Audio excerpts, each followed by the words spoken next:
Today's story is about a young gospel phenom, gritty soulster, seductive balladeer, a chart-topping disco king, and Southern soul blues legend. This vocalist was always able to adapt to the times, and he used that adaptability to build an almost 4-decade-long career. The centerpiece of today's video is all about Johnnie Taylor. Now, before we start, let's be sure to leave a like on the video, subscribe to the channel, and push that notification bell to be sure you won't miss out on any more uploads. Now, without further ado, let's cue that intro.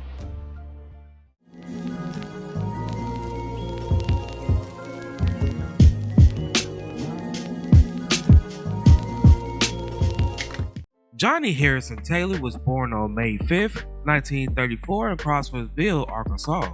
Taylor normally listed his birth year as the year of 1938, but after his death, his social security records revealed that he was actually born 4 years earlier. He's the youngest of 3 children and was raised by his deeply devoted grandmother.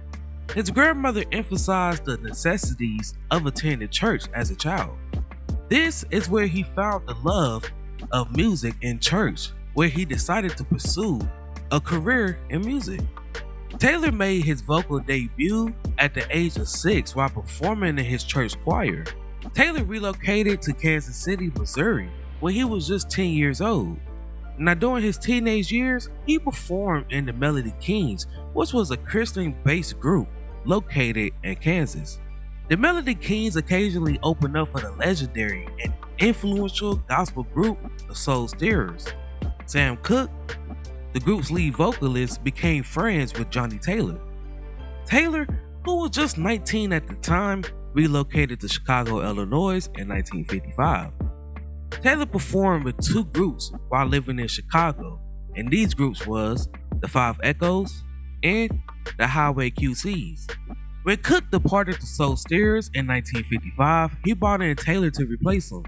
Now officially as a member of the Soul Stirrers, Taylor also became an ordained pastor. Taylor's stint with the group was very brief, and in 1960, while driving the group's car, he tragically injured a child who ran onto the road. Now, although the child's death was ruled an accident, it really disturbed him. So Taylor revealed to the group that at the time of the accident, he was under the influence of drugs, prompting Taylor and the group to split ways. But in 1960, Taylor's life took a dark turn when he fatally injured a small child who ran in front of the group's car while he was driving. Though it was ruled an accident, Taylor admitted to the Soul Stirrers that he was stoned at the time. Soon after, he and the group parted ways. Johnnie was fired from the Soul Stirrers because he hit a girl. And they got him out of that. But the Soul Stirrers said, this is just too much. That kind of haunted him for a long time. And that was kind of the seed of his addiction. When he left the Soul Stirrers, Johnnie went into the ministry. He was an ordained minister, and he drifted around from church to church preaching. Taylor had planned to relocate to Los Angeles to become a full-time preacher when he left the group. But Sam Cooke, who abandoned gospel music to perform secular music, persuaded Taylor to become his first artist signed under his new label, Saw Records, in 1961. Although Taylor had one charted single with Saw titled Baby We Got Love, And we got love. I tell you that we got love, so much love. he also had some memorable songs such as Rome. Honey, don't go away. Taylor departed SAR in 1965 without a record deal following Sam Cooke's death, causing the label to fall. During his hunt for a new home, he decided to sign with Stax Records in 1965. Now, after signing with Stax, he was given the name the Philosopher of Soul. Now, Taylor remained with Stax until the label dissolved in 1975. Now, throughout these 10 years, Taylor released charted singles such as I Had a Dream, Don't you know she turned her back on me. I got to love somebody, baby. I was in the dark for such a long time. Somebody sleeping in my bed. I had myself a real good woman to hear my. Next time, I'll tell her that I love her so, and it was foolish of me. I ain't particular. I ain't particular, no. Now you can send me to the jungle to wrestle with. Who's making love? I'm gonna ask you now. You better think about it twice. Why you Take care of your homework. downfall of too many men is the upkeep of too many women. Testify. They're walking me.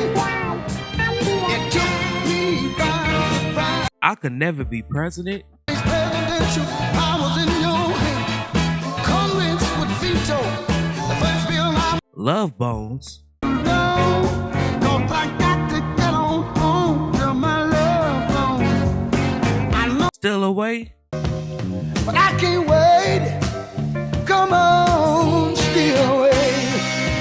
Won't you let I am somebody. still somebody?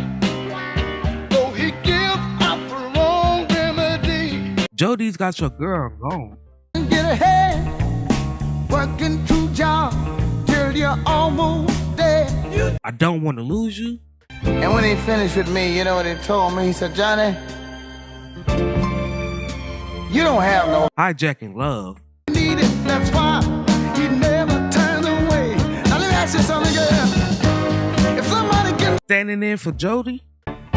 but the feeling just ain't there. No. Doing my own thing. Every time I turn my back, people are talking about. Stop dogging me. Stop it, baby.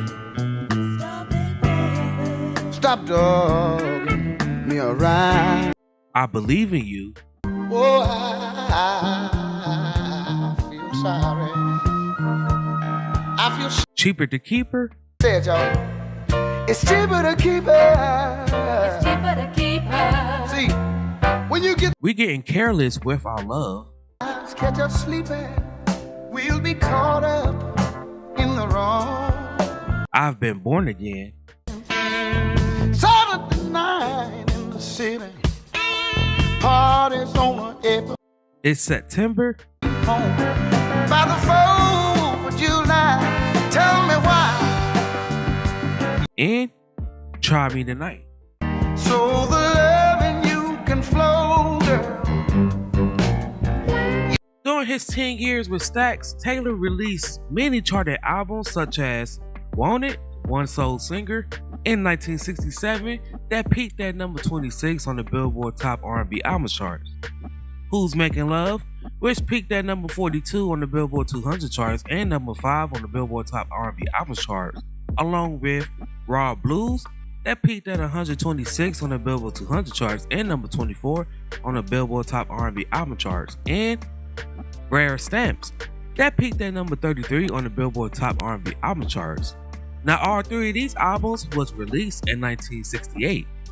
The Johnnie Taylor Philosophy Continues that peaked at 109 on the Billboard 200 charts and was released in 1969. One Step Beyond that peaked at 112 on the Billboard 200 charts and number 6 on the Billboard Top R&B Albums charts, which was released in 1971. Tailored in Silk that peaked at number 54 on the Billboard 200 charts and number 3 on the Billboard Top R&B Albums charts and was released in 1973. And Super Tailored that peaked at number 182 on the Billboard 200 charts and number 10 on the Billboard Top R&B Albums charts and was released in 1974. Now Taylor, he took charge of his career by starting his own production business named Tag Enterprise, which stands for Taylor and God. Here he will book and promote all of his shows. Now Taylor was seeking for a new home after Stax Records closed, and he found one at Columbia Records. While with Columbia, Taylor released 2 albums with Orgasm, which peaked at number 5 on the Billboard 200 charts and number 1 on the Billboard Top R&B Album charts, and Rated Extraordinaire, which peaked at number 51 on the Billboard 200 charts and number 6 on the Billboard Top R&B Album charts. Now during this time with Columbia, his most notable songs was Somebody's Getting It, And I don't like what I see. Somebody's getting my action. Someone. Love Is Better in the AM,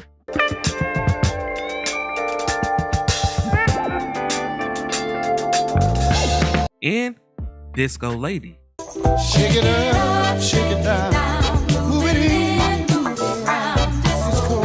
Now this was Taylor's first pop #1 hit single, and the song went certified platinum. Now following the popularity of Disco Lady, Taylor, he began pushing more disco songs, but his heart was not in this genre.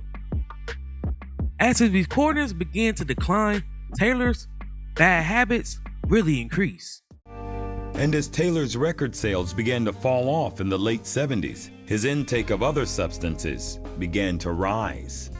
Johnny loved to smoke, he loved to drink, and he enjoyed a little snort here and there as well. I said, Johnny, you don't need all that to get high. No coke, none of that. I said, marijuana get you high enough. Oh, well, I like this and I like that. He has spent over $300,000 in 3 months on drugs, and that it was easy to hide things by doing drugs. You know, you stay high all the time, man. You ain't worried about nothing. Now, he never did drugs around me. I mean, and I respected him for that. But the drugs affected him. In 1979, Taylor was arrested for cocaine possession and sentenced to 5 years probation. A year later, he was charged with drunk driving while possessing cocaine, but beat the drug rap when the court ruled that his car search was illegal. Well, you know what Johnny told me? He said, I'll say if you're getting publicity, it's all right. So that's the way Johnny felt about it. Well, it was good or bad. He was in the news. He said my name out there, so they know who I am. In 1980, Taylor made his final album for Columbia, which soon dropped him from the label. Perhaps not coincidentally, he went to the hospital around the same time after suffering a heart attack. And I just told him, you need to slow up. You know, you just can't do everything. You can't try to party, do your shows, and think that nothing's gonna happen to you. He had this famous saying, well, you gotta die of something. This led to a small stint at RCA Records before he re-signed back to Columbia Records, where he released 3 more charting albums. In 1978, he released the album Ever Ready, which peaked at 164 on the Billboard 200 charts and number 35 on the Billboard Top R&B Albums charts. In 1979, he released the album She's Killing Me, that peaked at number 54 on the Billboard Top R&B Albums charts, and in 1980, he released the album A New Day, that peaked at number 75 on the Billboard Top R&B Albums charts. Now Taylor had a short-lived contract with Beverly Glen Records in 1982, and he released the album Just Ain't Good Enough, that peaked at number 19 on the Billboard Top R&B Albums charts. Now following a brief time with Beverly Glen Records, he signed with Malaco Records after being heard by the label's founder at the funeral of blues singer ZZ Hills in the spring of 1984. With Malaco, Taylor had 10 charted albums. Now some of Taylor's last charted songs was I'm So Proud, I'm so proud to have you for my girl. Lady My Whole World Is You, You're the woman of my dreams. and Still Crazy For You, among plenty more songs. I've got to adjust to think of me instead of us and try to. In a sad foreshadowing, Taylor's last song was called So Heaven, in which he sings about being at a concert that features deceased soul musicians such as Otis Redding, Jackie Wilson, Marvin Gaye, and Sam Cooke, among many more. Now, during the 80s, Taylor was a DJ on KKDA, which was a radio station located in Dallas, Texas. Here, he went by the name The Wailer Johnnie Taylor. Taylor, who was 66 years old, passed away of a heart attack on May 31st, 2000. Taylor's complex personal life was disclosed after his death. He was married and had 9 children, some of whom he allegedly never acknowledged. The challenges connected with carrying out his will was discussed on the episode of The Will, Family Secrets Revealed.